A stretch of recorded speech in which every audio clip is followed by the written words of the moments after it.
I got another DNA 40 device for you today, and it's called the Hana Modz V4. Here's a V3, a Hana Modz version 3 DNA 40. Size comparison for you. Okay, this sucker is quite a bit skinnier. It's definitely skinnier, Feels better than the old Hana. I like the finish a lot better on this one, man. And just, you know what? It's got that black matte chalkboard finish. This little cutie houses the new DNA 40 chip, the new larger screen DNA 40 chip. You'll see in the close-ups, but the fire buttons, the wattage up, the wattage down buttons, nice clicky buttons. I really like the fire button. Fire button's a little bit different than the version 3. It's just a, you know, it just feels good. Yeah! But yeah, back to that DNA 40 chip. Okay, you can run her in 2 modes, temperature control mode or regular Canthal mode. In regular mode, you can build her down to 0.16 ohms up to 2 ohms, and then in temp mode, using Ni200 nickel wire, you can build her down to 0.1 ohms up to 1 ohm. And they don't call her a DNA 40 device for nothing. She vapes up to 40 watts, between 1 watt and 40 watts. Also in temperature mode, she vapes between 200 and 600 degrees Fahrenheit or 100 and 300 degrees Celsius. For more specs on this chip, this DNA 40 chip, what this chip does in more detail, protection wise, all that good stuff, I'm going to post a page for you right here.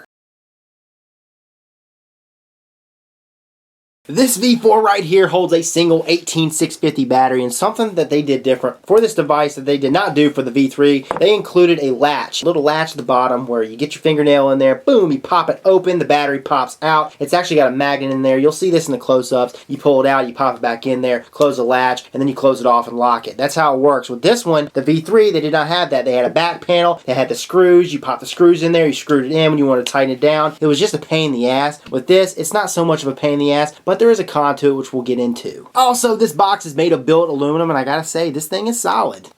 At the 510 connection up top, it's got a spring-loaded pin. Everything that I've screwed on here, all my devices have fit down, made a connection. Oh yeah. It also has an Addy catch cup at the top for your 22mm devices, man. It sits flush. It sits down. It looks the tits, just like all your other Hana Modz do. Even your 23mm devices look the tits as well. So right now, I've got it running in standard Canthal mode. Got this Velocity RDA sitting on here. Got a dual 24-gauge build, dual core build, baby. Vaping her at 0.5 ohms at 40 watts. And the juice that I'm dripping today is this new juice. Woo-hoo-hoo-hoo. I get so excited for new juice launches. But this juice is a Spotlight juice, and we're launching it at vapetrick.com, and this juice is called Peaky Blinders.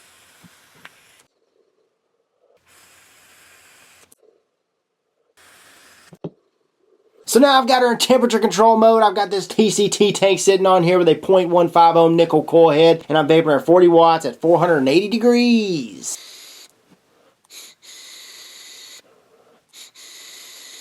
And this is why I love temperature control mode, man. You can take long ass hits. You don't have to worry about dry hits, and you get full on flavor. I get full on flavor anyways. So I think it's about that time. Let's go ahead and dive down. I'll show you this thing all close up, and then we'll come back. I'll go over some cons, and we'll wrap this sucker up, and I'll let you know where you can get one. Sound good? Alrighty, so here's the case this Hana Modz V4 comes in.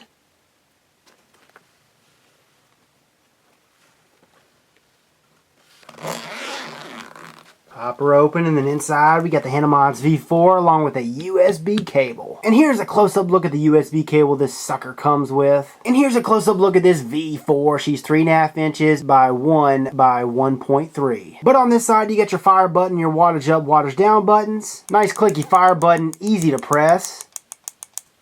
Same for the wattage down, wattage up buttons, nice, easy, clicky.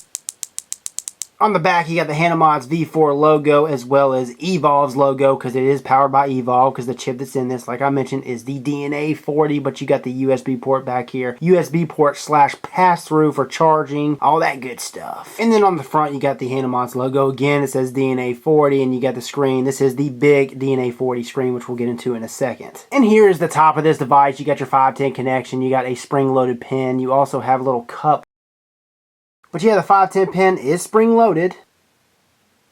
And here is the bottom of this device. You got a battery latch, and in order to get this battery latch open, you got to get your fingernail in here, pull this to the right as you tilt it down, and it pops open. So you get your fingernail in here, you pull this to the right, and as you pull it to the right, you tilt it down, and she pops open. So once you get that latch open, then what you're going to want to do is pop your battery in flat top first.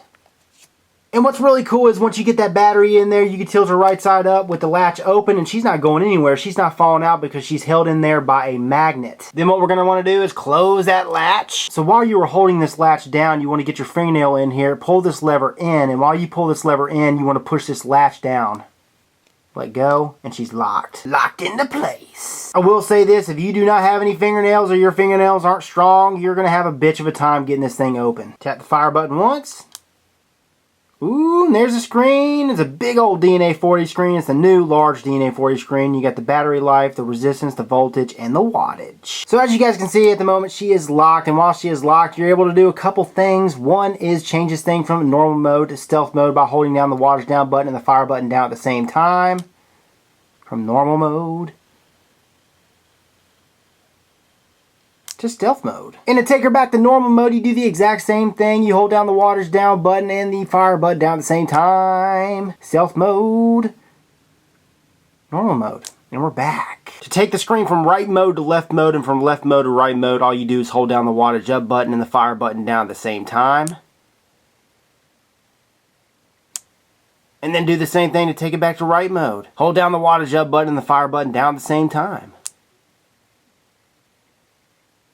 To unlock this device, you tap the fire button 5 times. 1, 2, 3, 4, 5. She's unlocked. We can adjust the wattage now by holding down the wattage down button or the wattage up button. She vapes, okay, all the way up to 40 watts. We could drop her all the way down.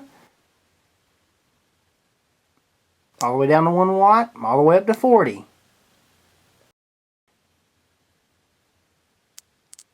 Boom, 40. So that is wattage mode. Now, in order to go ahead and take her to temperature control mode, first we got to lock this device. 1, 2, 3, 4, 5. She's locked. And what we're going to want to do is hold down the wattage up and the wattage down button down at the same time. And we are in temperature control mode. We can adjust to between 200 and 600 degrees Fahrenheit or 100 and 300 degrees Celsius.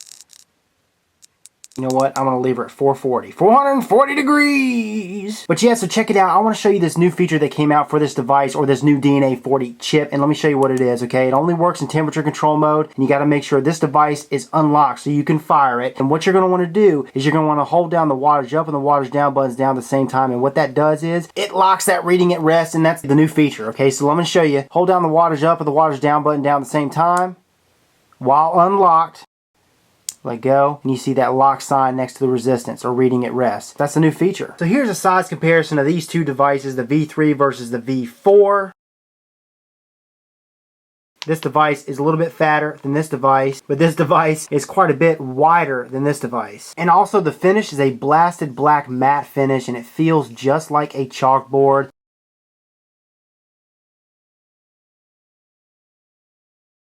So that right there is the Hana Modz V4. Let's go ahead and take her back to FaceTime. Before I go over the few cons, I do want to mention another pro, okay? I love the screen. I love the size of the screen. I love how clear everything is. When you press that button, I mean, you could see everything. Everything is just simple, stupid, and that's what I really love about the Evolve chips. But there are some cons, and I'm about to go over them. One, the battery latch at the bottom, okay? While it has the magnet up top to hold the battery in place when you pop it open, all that's good. That lever, man, you got to have some strong nails to use it. If you don't have strong nails or you don't have any nails at all, it may be a bitch to get that thing open. Two, the finish for this device, while I love the finish for this device. I love that black matte chalkboard finish. It's nice and grippy. I mean, I got dead skin. Everybody's got dead skin falling off their hands at all times. I know that sounds gross, but it shows for this black matte finish. It really does. I mean, you can see it all over the place. And for some of you guys that are real OCD about the way their mod looks, you may not like that. And then the third and final con, you know what? I've never had any DNA 40 screen glitch on me until now. Here's the thing. I notice it glitches on me between when I switch over from temperature control mode to regular mode, from regular mode to temperature control mode, and it glitches for the first couple seconds, and then it catches and fixes itself, okay? It's not that big of a deal, and I tell you what, it does not affect the quality of the vape. It doesn't affect any of that. It just affects the way the screen looks for a couple seconds, and then it goes back to normal, but it's got to be mentioned as a con. So the shop that sent this device to me to review for you guys is a shop by the name of HanaModz.com, and they're selling this bad boy retail for $149. Now on to the big question, the big answer of the day. If I'd have lost this today, would I go out tomorrow and buy one? And the answer is yes. $149 for an authentic DNA 40 chip device, especially the newer chips with the larger screen. Hell yeah. Love the way it feels in the old hand. Love the finish of this device. This like chalkboardy finish. It's nice and grippy. I love the clicky buttons. This thing has performed great. It really has. And you know what? The only thing is the glitchiness. The glitchiness of the screen, but it has not affected the performance one bit. And the glitchiness only happens. It only has happened for me when I switch from temp mode to Canthal, from Canthal to temp. That's it. And it only happens once in a blue moon, and every time it's fixed itself within like a split second, maybe 2 seconds tops.